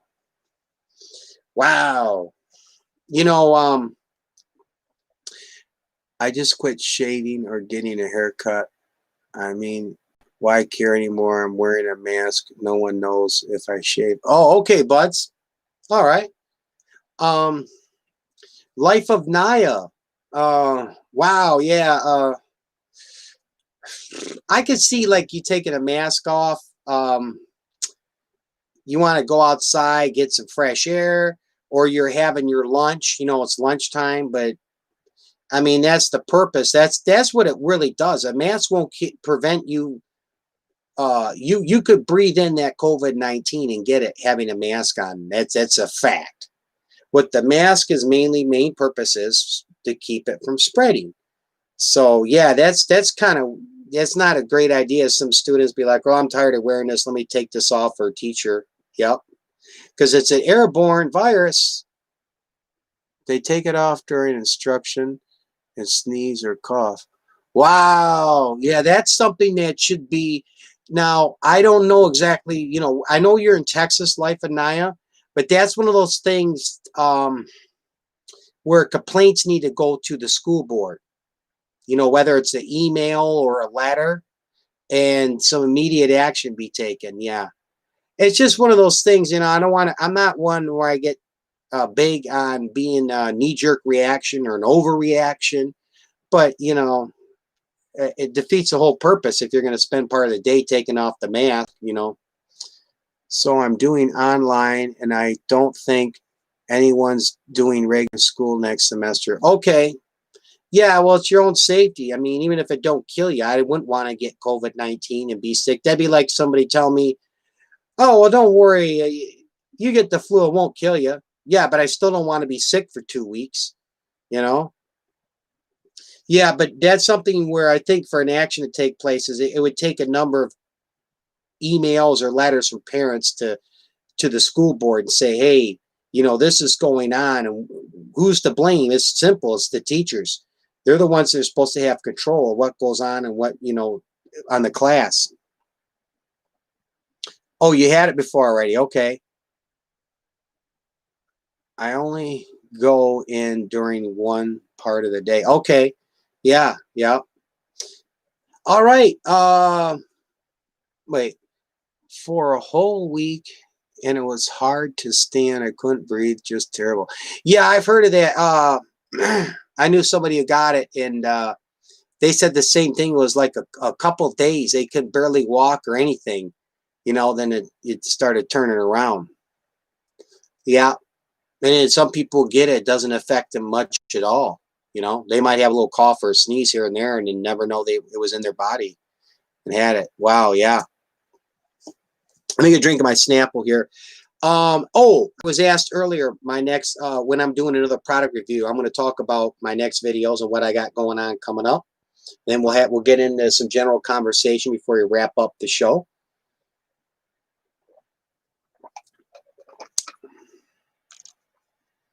Okay, yeah, for sure.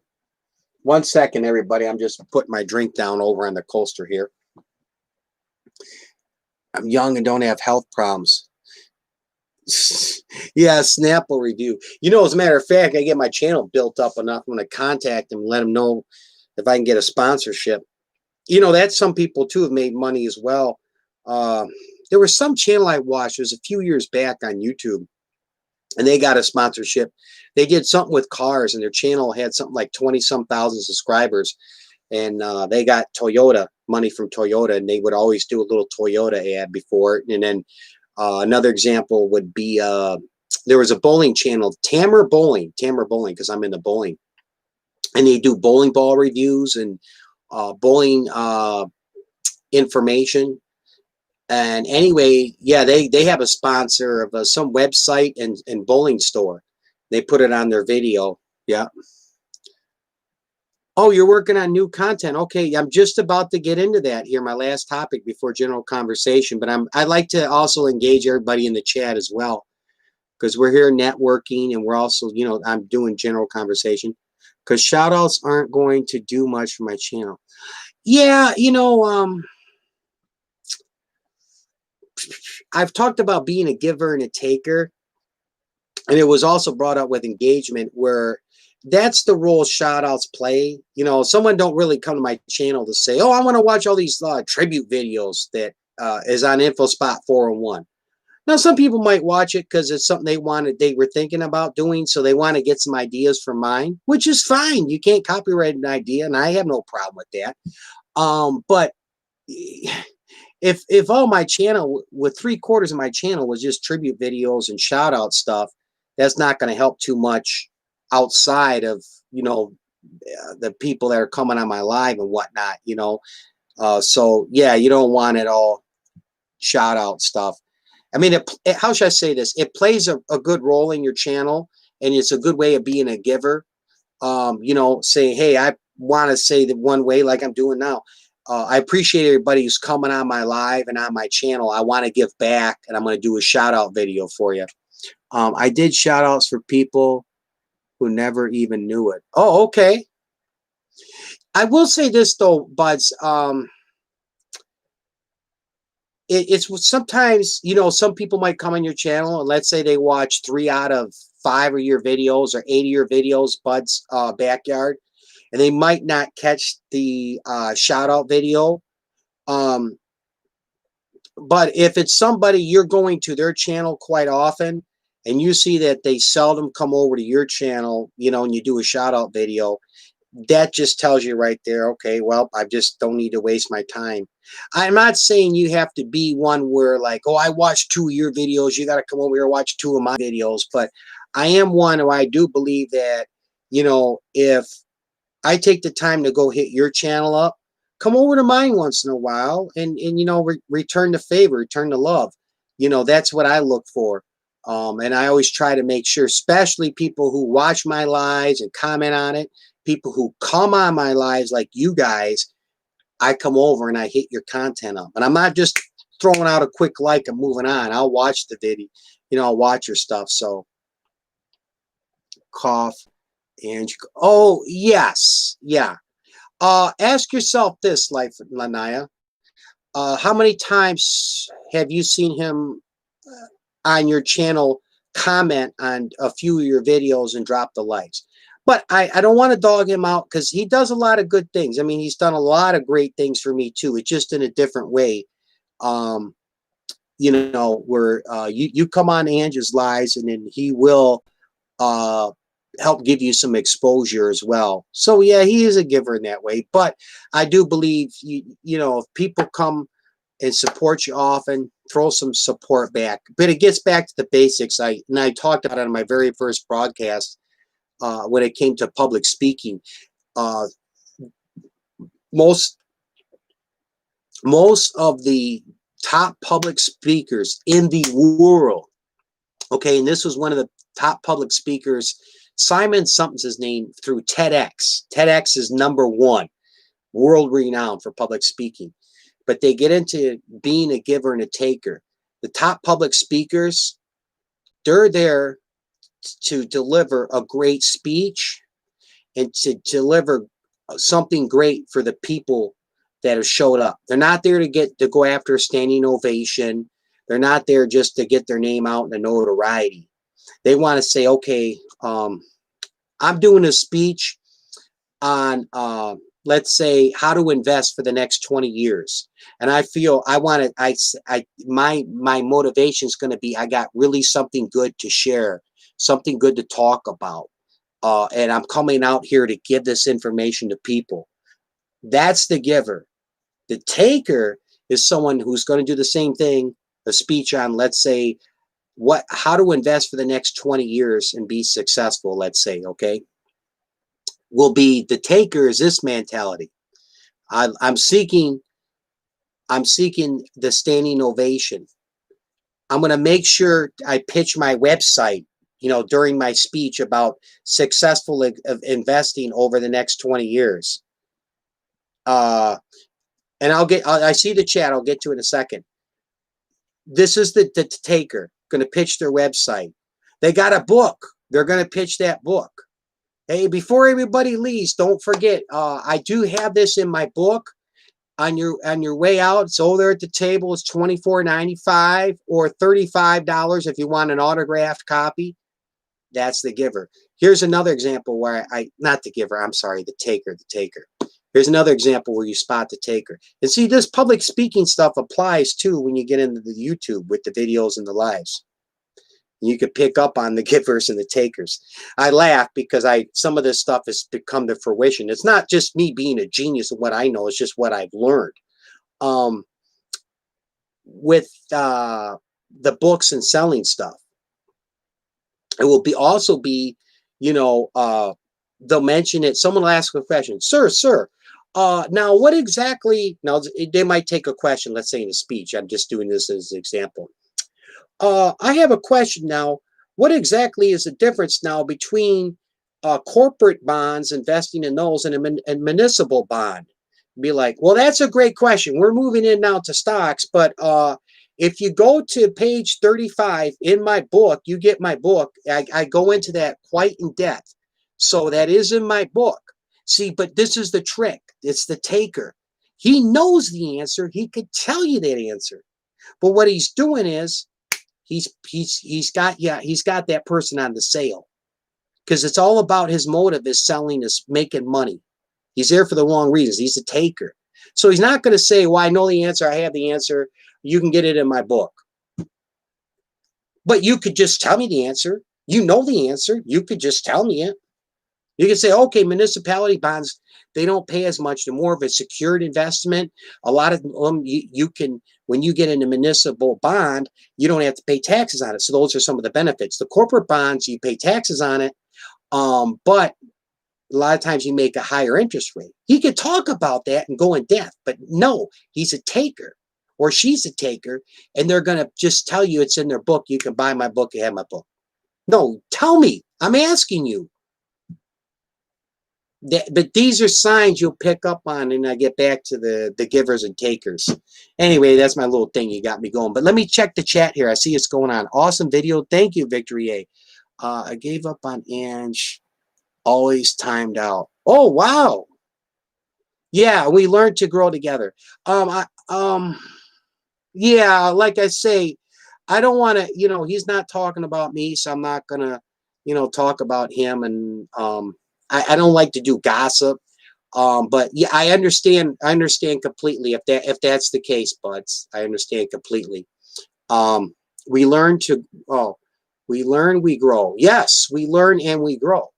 That's one thing too, and that's a great comment. And I'm going to get to some more here in the chat, everybody. Bud's Backyard. We learn, we grow. Okay. Why I say that's a great comment. Knowledge. Knowledge comes in many forms.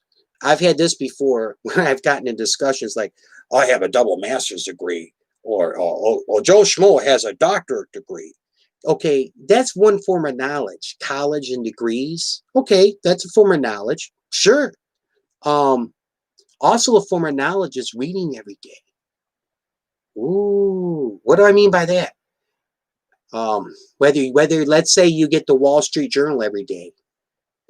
So you become knowledgeable in certain things, reading the Wall Street Journal every day, right? Let's say let's say one of my discussion points is the Vietnam War. Someone says, well, I have knowledge in that. I'm a Vietnam vet. Oh yeah, you'll have a lot of knowledge, and that is knowledge too. But somebody who researches the Vietnam War, that's a form of knowledge. But see, knowledge comes in many ways. We grow old in life, okay? We get older, we move on in life. We gain knowledge too as we get older. Now, I'm not one to say just because someone's older. I've heard this nonsense before. Well, I'm 62 years old here. Yeah, I'm way more knowledgeable than you are. Maybe in certain aspects you are, but just because someone's older than me doesn't mean they're more knowledgeable. They might have had 20 years of being stupid.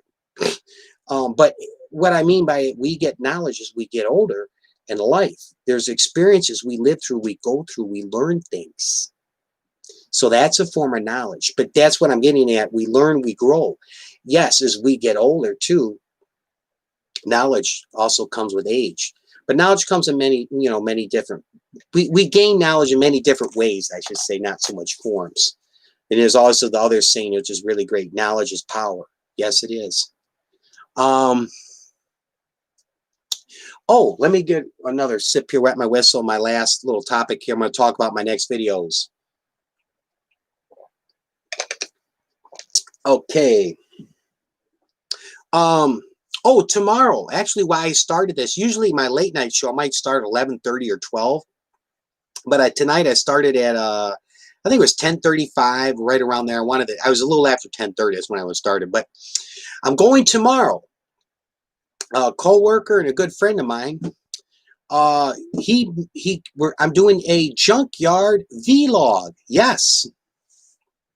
I'm not smart, but you better stay off my grass, young man. That's a good one, Bud's Backyard. Yeah.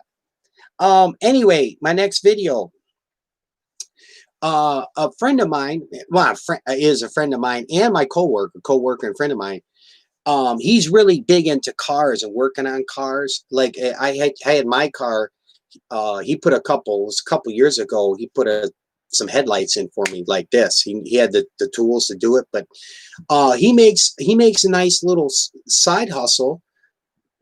He goes to junkyards, but now he knows his stuff. Now we're getting back into the knowledge. And he looks for engines and transmissions, and he cuts them out of certain vehicles.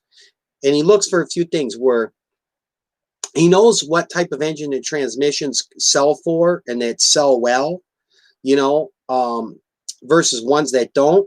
And then he also knows what to look for as far as, let's say it might be an engine and it's a,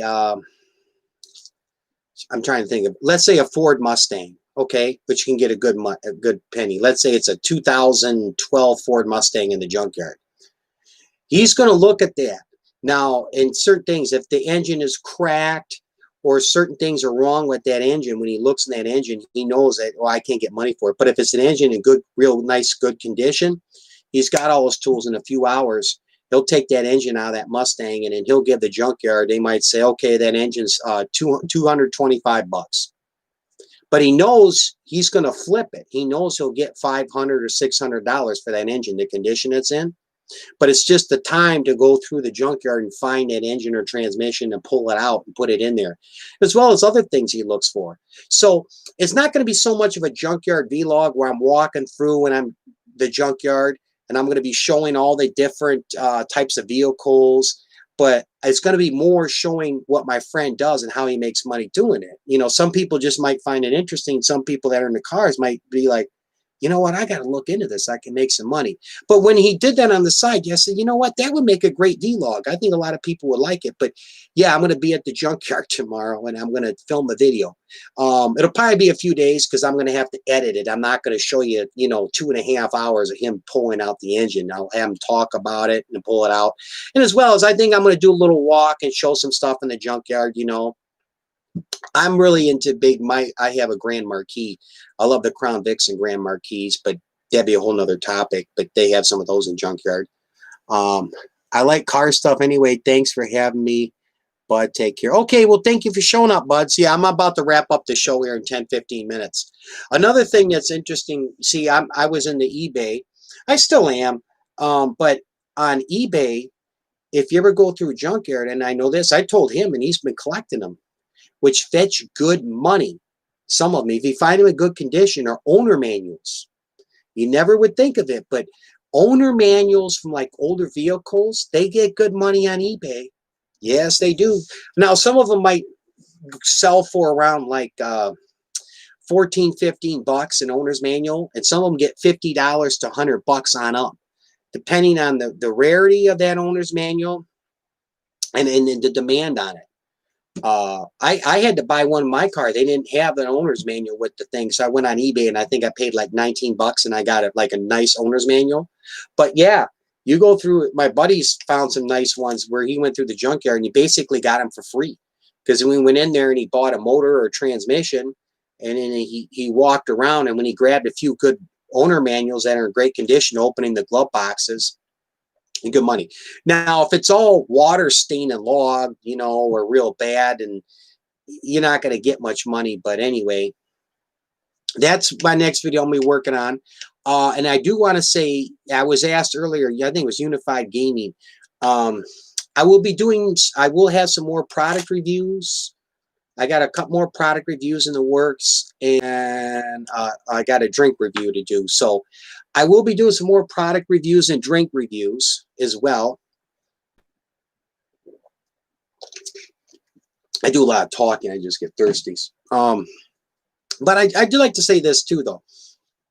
You know, with my channel, I don't want my channel to be just product review, drink review, live broadcast, a tribute video, product review, drink review, live broadcast. So I'd like to throw some other stuff in there. My main niche is really is information, info spot. information spot, and 411 is the old telephone number for information. That's where I put the 411 in after. And I enjoy doing, don't get me wrong, I really, really enjoy doing product reviews. I try to keep all product reviews a $20 or less. I don't like to take some product that's selling $80 and say, hey, this thing is great, go out and buy it. And I want to get something that's an everyday thing. Like, for example, and it might not be worth the money. That bacon weight thing. You can get that on Amazon. It worked. I cooked up some bacon. I said, hey, this ain't bad. But then I had some I given a thumbs down to, that Arctic Cat. I think that was around $20, give or take. It's on eBay and Amazon. Basically, it has like a special kind of liner in there, they claim, and you pour the water in. And then it does hold some water in it, the Arctic Cat, and you put it on your head there, and it's got the big bill that comes around. I have the product review video to watch. I think I filmed it last July or early August. Anyway, I gave it a thumbs down. I went, eh. But I enjoy doing it. I don't want my channel just to be consumer reports, but I will be doing more product reviews, coming up. So, yeah, I like to mix some different things up. But my friend, he goes to the junkyard and pulls out those engine and transmissions and flips them, make a profit. And I said, this would be an interesting video to do, and then how I can do a little differently. There's a lot of videos, I'm sure, on YouTube about, making money in a junkyard, and as well as I seen some other ones, the junkyard vlogs, where they walk around and then people tell you, what to look for, and they go in certain different cars and vehicles. I'll do a little bit of that, but mostly I'm just going to do I want to try to keep it a half-hour video, give or take, and I'm just going to film the different parts and what my buddy does as far as what he looks for with an engine and transmission, and how he goes about pulling that out of there and putting this truck. And I'm going to film that. So that'll be my video project, and I got to get out there early tomorrow morning. So that'll be in the works if everything goes according to plan. Anyway, 3 people still in here. Make sure, let me check the list here before I end the live. What's backyard? I think I got it, but Life of Naya. And like I say, I'm going to do a tomorrow. I'm trying to think for a second. Probably tomorrow evening, maybe Monday at the latest, I'll do a post in my community tab, as well as I think there's another post feature I have, but I'm going to do a thing in my community tab, as well as I'll do a post here. Everybody showed up on my live, and I'm going to kind of share you out that way. A little something different than the tribute video. I will be doing another tribute video coming up on my next live when I do that. So I'm gonna at least make sure I do at least one live broadcast a week. My schedule is a little different than it was in August, when I think I was doing 3 or 4 live broadcasts a week back in August. But I'll make sure I do one a week.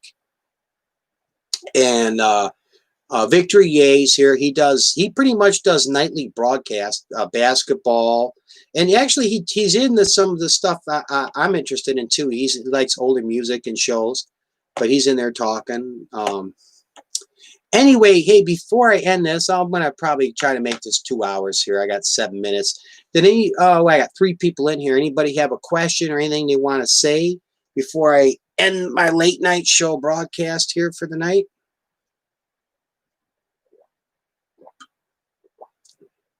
No? Okay.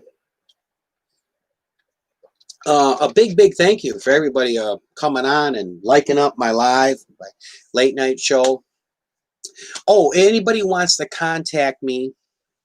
Oh, you're more than welcome, Victory A. I'm going to wrap this up in about 6-7 minutes. And then quick side note, Victory A, if you're doing a live broadcast coming up, give me about a half hour or so. I'm going to come back on YouTube. I just got to put some stuff away, wrap a few things up when I'm done here. And I'll hit your broadcast up, your live broadcast up, no problem. Yeah, just a couple quick things here before I end in 5 minutes. Anybody you want to get hold of me, whether you have a question for me or something you'd like to tell me in private where you don't want to put it in my comment section or in the chat here. You can reach me by email at infospot411@yahoo.com. Like the commercial. My email address again, just go on my YouTube channel and I have an about tab. And I put like a brief thing in there about my channel, but it has it right there, my about tab, my email address. So yeah, if you got a question or something you want to tell me, it's nothing that you want other people to see, whatever, you can get a hold of me, infospot411@yahoo.com. Oh, something else to think about talking about my YouTube homepage. I got 5 more minutes here and I'll wrap this up at the 2-hour mark. Just a few things I'm trying to think of that I want to like to share with y'all. If you go on my YouTube channel, I have a tab, channels tab. Those are featured channels tab. Victory A, you're in there. Life of Naya 06, you're in there. I got Bud's Backyard. You want to build your channel up? I know a lot of people say, hey, I like to get some more subscribers. I think I got 50 or some featured channels in there. These are genuine YouTubers that I've connected with and connect with as far as I watch their stuff. They come on my channel and comment and watch my stuff. Go on my featured channels list. It's right there. Go click on some of those channels that you're not subscribed to. Go over and do genuine networking, and they will come back and return the favor and help build your channel up. This is a very simple, easy thing to do. So go on my channel, hit the channels tab. You'll see all these channels in there. Victory Ye's in there. Bud's Backyard, Life of Naya 06 is in there. Just click on their channels. Do a full watch of one of their videos. Go find like a 6-7 minute video, okay? Just to start. Do a full watch on it, leave a like, a nice comment, and subscribe to their channel. And believe me, these are people that'll come back. Those are the ones I'm putting in my featured channels list. People, genuine YouTubers. So you want to pick up, you could probably pick up 20 subscribers just like the snap of my finger. Sit down for a good hour, hour and a half. Go through my featured channels list. Like I say, some of you guys right here are in it. You can go pick up subscribers and go build your channel up just like that. So that's just one way of networking. All I'd ask is when you go to their channel, don't just hit the subscribe tab and leave. Watch one video in full. Do a full watch on it. You can find a short video that's 5-6 minutes. Like I say, drop a like and comment. But that's just another way of building up your channel. And it's not always, don't get caught up in the numbers game, all right? Yeah, you need at least 1,000 subscribers for the monetization. I understand a little bit, but you want to try to focus on building your channel up with genuine YouTubers. Those are people that'll come to your live broadcast. Those are people that'll watch your videos. They'll interact. Those are people that will help build your channel up much more than just trying to go after numbers. See, that's why I don't even worry about the YouTube policy just in general. It's not a good thing to do sub for sub. There's so many drawbacks doing that sub for sub, and it ain't going to help you out much. You could have, let's say, 12,000 subscribers, but let's say you're only getting 20 people that actually watch your stuff all the time and comment. That's, I'd rather have 2,000 subscribers and 50 or 100 of them or 150 of them are genuine people that come on. So that's one big benefit by going right to my featured channels tab. And not just me. I don't want to make it about me. I have to check, but maybe Bud's Backyard or Victory Yay, Bud's Backyard, Life of Naya. You guys go on the channel, and if they have a featured channels on their channels tab, the featured channels, well, most likely those are really genuine YouTubers, and that's a great way of helping to build up your channel and connect. So I mentioned that before, and I think it's been a while since I talked about it, because I talked about it 3 or 4 times when I'd start off my show, and I don't want to get too repetitive. So anyway, just a suggestion. Oh, 1 more minute here, and I'm gonna call it a night. If anybody, before I end the broadcast here shortly, has a question or a comment or anything like that, feel free. Again, 30 seconds here. So again, thank you so much, everybody, who come on my broadcast tonight. And yeah, that'll be my next video coming up. And then,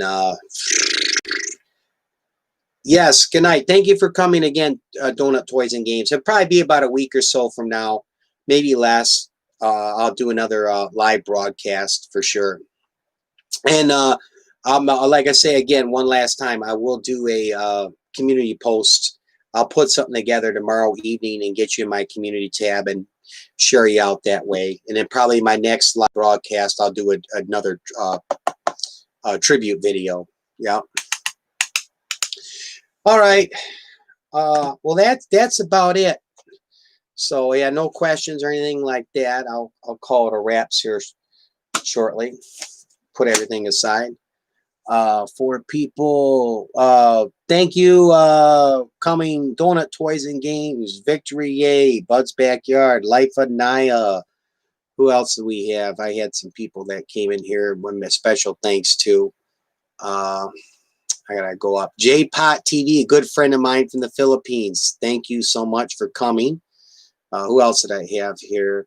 Oh, Obria. Yes, Obria. Thank you so much for being here and coming. Oh, Unified Gaming. Yeah, was here. Thank you so much. Alrighty. Well, that'll be it. I'll catch you on my next live broadcast. I'll probably have a video loaded up a little later this week. Until my next live broadcast and video, as I say this because I mean it, stay safe and enjoy life, everybody.